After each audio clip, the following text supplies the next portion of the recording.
Today, I'd like to talk about burnout because it's something that affects many areas of your life and can certainly affect studying. So firstly, what is burnout? Well, burnout is when you sort of use up all of your energy and you don't have any energy left to do something like to do studying or maybe even your job. Now, when it's your job, that's a bit difficult because you have to keep doing it. You can't just say to your boss, look, I'm really sorry. I'm suffering from burnout and I need a break. But with your study, what can happen is you just stop studying because you've burnt out. You've pushed yourself a bit too hard. And that's it. You've got no more energy left. And I think this has probably happened to all of you. It's certainly happened to me in the past, where I've been really putting lots of effort in, and then I just hit this point where my brain doesn't want to know any more Japanese, and I start to feel a bit like not so interested in studying anymore, or maybe feeling like something's a bit too difficult, and so not wanting to do it. In the past, when I would get burnout, I would just keep carrying on, just keep going, and eventually the burnout would go, that feeling would go, and I'd regain my interest in Japanese and carry on going. Now, I generally tend to have a bit more of a break. Just think like, okay, I'll just take a day off. I'll take 2 days off, and then get back into studying. So I think different people can deal with it in different ways. I mean, I get burnout at work as well. Sometimes I'm like your level of motivation drops, or you find work suddenly becomes much harder than it used to be. Like, not as enjoyable as it used to be. So when that happens, I just relax a little bit. I just go a little bit slower to cope with it. And then, after a while, it just passes. And then I get back into my normal, back up to speed, back up to my normal speed. That's the only thing I can do at work, really, because you can't take a break. You can't have a few days off, you can if you can book holiday, but yeah, actually, that's not a bad idea. Maybe I should just book a holiday, book a day off when I feel like that.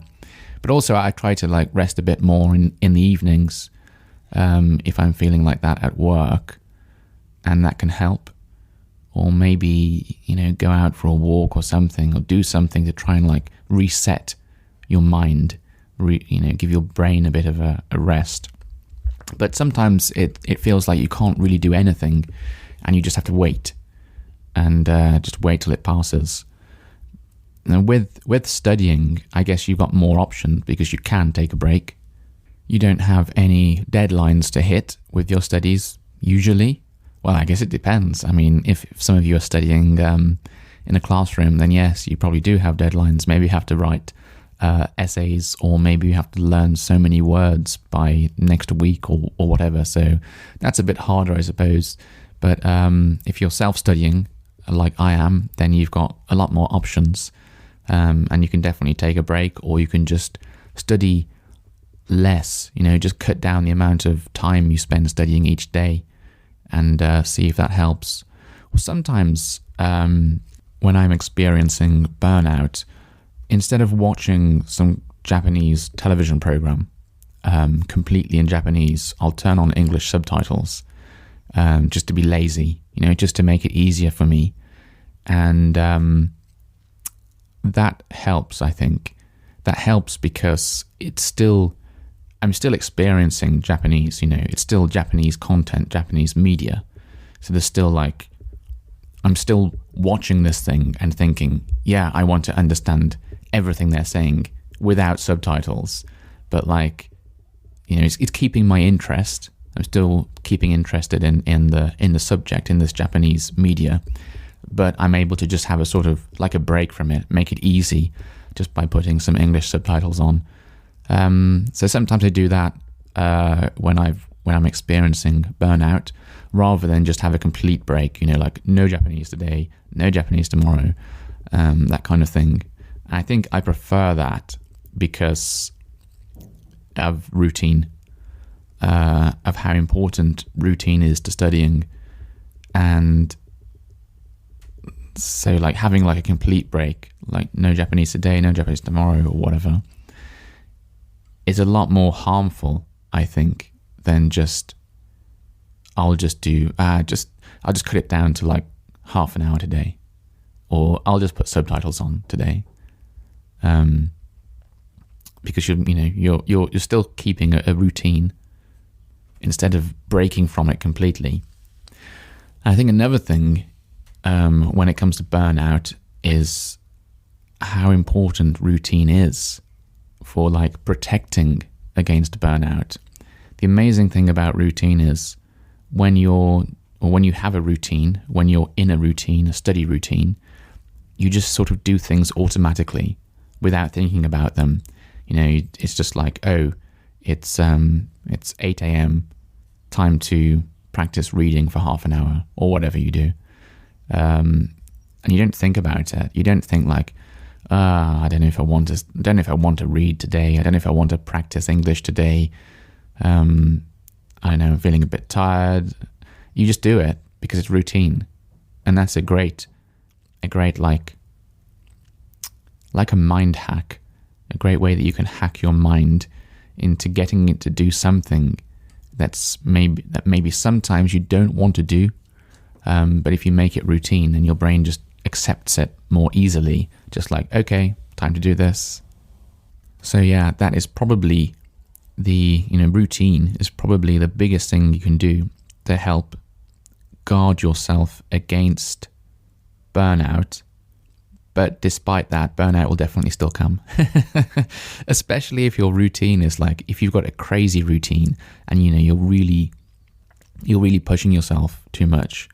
So maybe another thing you can do is take a look at your routine, and maybe it is too hard. If you're if you're feeling burnout too often, maybe it's because your routine is too demanding. You're asking too much of yourself, and you should try giving yourself a bit, a few more hours of free time or whatever, because it is important to take a rest as well. Definitely. There was this time when I've mentioned this many times before, but like living in Manchester, and I was able to get like 8 hours of study into some days. And back then I sort of thought like more time equals better. More time is good. The more I study, the more I learn, so it's good. But what I realized after having this, I think I managed to do that, almost 8 hours every day for a month. It was between 6 and 8 hours it was. And what I realized after doing that is that it's not true. Just because you're studying more doesn't mean that it's like good quality studying. Or maybe something weird happens and your brain just says like, that's it, I've hit like a maximum level, and like I can do no more studying, or there's no more benefit that you get from studying more. So I think I realized that for me about 4 hours was sort of like the maximum where I could get like lots of value, lots of benefit from the studying that I was doing.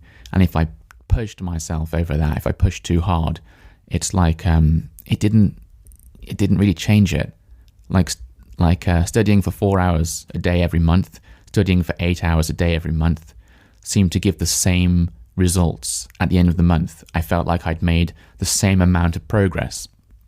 And I think that's partly because when you learn something, part of that learning process is having time, like downtime, time where you're not doing anything, time to relax, time to rest. And during that time, your brain sort of like organizes things. It sorts things out in your head. And that's how your memory works. That's how it processes the things that you've been trying to learn during that resting time and during sleep even. Yeah, sleep. I should talk about the importance of sleep on one episode, actually, because I watched a documentary, a BBC documentary on sleep the other day, and that was quite interesting. Although it wasn't really anything new to me. I think it was stuff that I'd all heard before. But I thought, actually, that's pretty interesting. It'd be pretty interesting to do a podcast episode about that someday, because sleep can have a big effect on your memory. And, when you have to learn all these new words, your memory is important. Making sure that your memory, your ability to remember things is working 100%. So yeah, sleep is important to study, as is having that downtime, that time to rest. Anyway, I hope that's given you something interesting to think about for today, and I look forward to speaking to you again in the next episode. But until then, bye-bye.